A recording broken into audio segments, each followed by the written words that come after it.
Hi, my name's Morgan Doremus, and I'm here today with Carla Neggers, who is a fabulous romantic suspense author. Romantic suspense, what brought you to the genre? You know, I've always loved it. Even as a kid, when I was growing up in Western Massachusetts, I'd climb a tree with a pad and pen, and I had no idea that I was writing romantic suspense, but I guess I was. I've always loved the mix of a suspense, thriller, mystery, and a good love story. And whatever you want to call it, you know, romantic mystery, romantic thriller, romantic suspense, a romance, I don't care. Just know that there's going to be a hero and heroine who butt heads get together, and there's going to be some kind of, usually murder, some kind of murder or something happening that they're going to have to solve, and usually at great peril. You got it. That's exactly it. And I absolutely love the genre, and I love your writing. I know the newest book that you're coming out with is Saints Gate. That's right. And I think the first thing that readers should know is that they've never met a character like Emma before. She is absolutely 100% unique.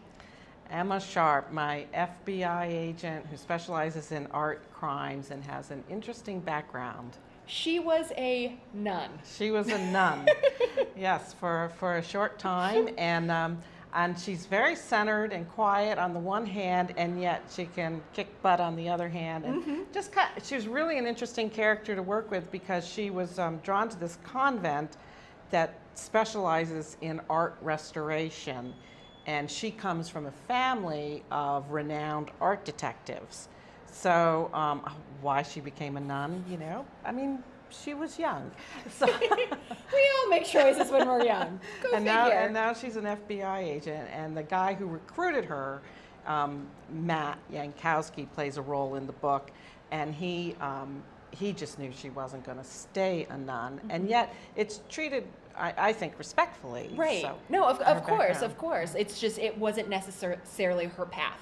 That she had something else that she needed to do. Right, and so the story, Saints Gate, opens a couple of years later, and she's gone back to the convent, and she really hasn't told people. It's not that she's keeping it a secret. Think of your own life, you know, things that you're not keeping it a secret, but you're not telling people either, because it's just complicated.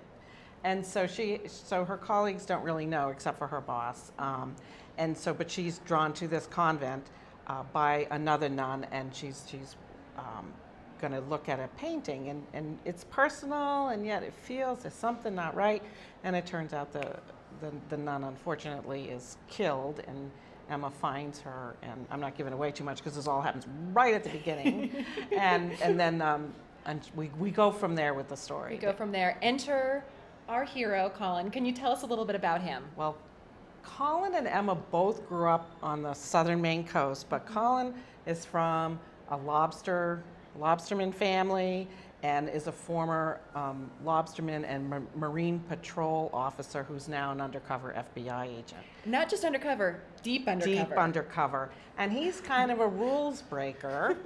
And I love those rebel heroes. I know, he's really a lot of fun. And so you know, here's this FBI agent and this dead nun, and what's going on? And so enter also this mysterious Irish priest who lures Colin into going to find out about the FBI agent. So his past and all these little connections are murky, but they get sorted out as we go through the story. And it was really a lot of fun. Colin is just a fun, I mean, he's just a great guy. I had a great time writing about him. Can I ask you why you set the story in Maine? Well, for a couple of reasons. One is that I know Maine well because I live in Vermont, and I've spent a lot of time in Maine. We go every summer. We've been for years. And then, and I could just see it. It was actually, I could see the first scene. This doesn't always happen, but I could really visualize this isolated convent on the coast of Maine, the rocks and the little pine trees and this, you know, stone building, and then my FBI agent Emma landing there, and so it just felt right. And I really do think it lends a lot to the setting lends a lot to the story itself, that it becomes so much a part of where they're at and placing these characters in the mystery and in what they're doing. Yeah, and Southern Maine's conveniently not too far from Boston, which is where the special unit that Emma is a part of, and then what Colin, his affiliation with it is kind of gets sorted out through the story. So that's just that's a close area, and yet so you have that remoteness and the rocky coast and just the beauty of Maine, and then having a small town like where Colin is from, this kind of rundown fishing village, and then Emma is from, you know, more like it's a fictional town called Heron's Cove, but if you've been to Maine, you'll recognize something like York or Kennebunkport. It's different from so you create all these contrasts and similarities and put it all together and see what happens. So tell me a little bit. We have like an art theft going on in the story. What's your connection to art? Why did you choose to make that the central premise?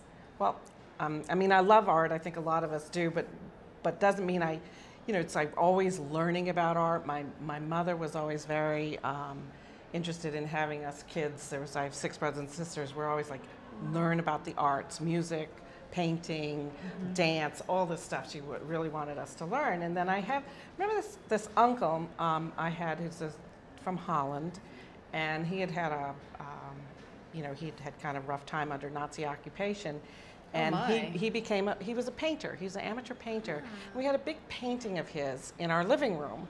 And I just was always fascinated by this painting and thinking of him just as an amateur artist.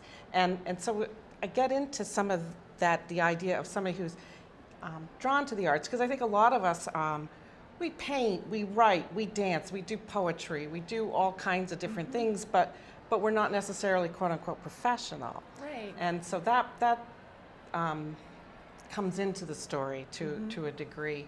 And then I thought, oh my gosh, if we have a missing painting, this nun's killed on the remote coast, how did this happen? How did the bad guy get in?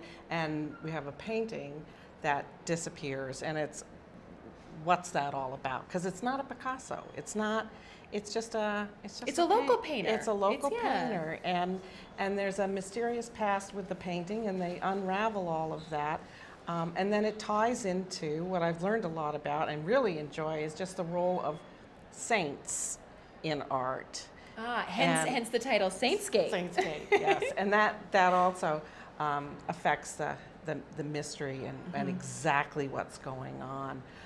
So it was fascinating to research, learn more about, as well as to draw on some of my own personal connections. Can you tell me a little bit about when you sit down to research a book, where do you go first and what really starts out that kernel of an idea to move forward? Well, it can be different with each book, and sometimes I don't actually know. It's not like a conscious process. Things just happen. But with Saintsgate, I actually had a friend that I could talk to, and expert in the different fields, like somebody who knows art, and someone who knows about saints, and someone who knows about convent life. And so I always like to start with somebody, and sit down like you are. Just interview them and say, well, let me tell you about my life, because I think I deserve a book. I'm sure you do, no doubt in my mind. So that the personal connection of sitting across from somebody, people are really generous with their expertise. So I start there, and of course then I read, and there's so much on the internet, and it's just all fascinating. And with art, just go to any museum. So it's great. Can you tell me a little bit about your next book? Maybe just a little tidbit. Well, it features, and this is actually a first time for me where I'm taking Emma and Colin into the next book. Oh, you've never done that before. No, never done that before. So these two characters were really special for you. You. They are, and the way, so I'm not going to give away the ending with Saintsgate, but it allows me to go right into this next book. And I haven't got a title yet. I'm working on it. I've got a long list of possibilities, and none of them's quite right yet. But Emma's got now. Colin, remember, he's our deep undercover agent, and he has unfinished business. And Emma like kinda, most rebel heroes do. Yes, and Emma is not one to be left behind. So that's a little bit Fantastic. of a hint. So everyone has to run out and get Saints Gate because to get ready for Colin and Emma's next story. There you go. Thank you for talking with me today. Oh, thank you. This has been fun.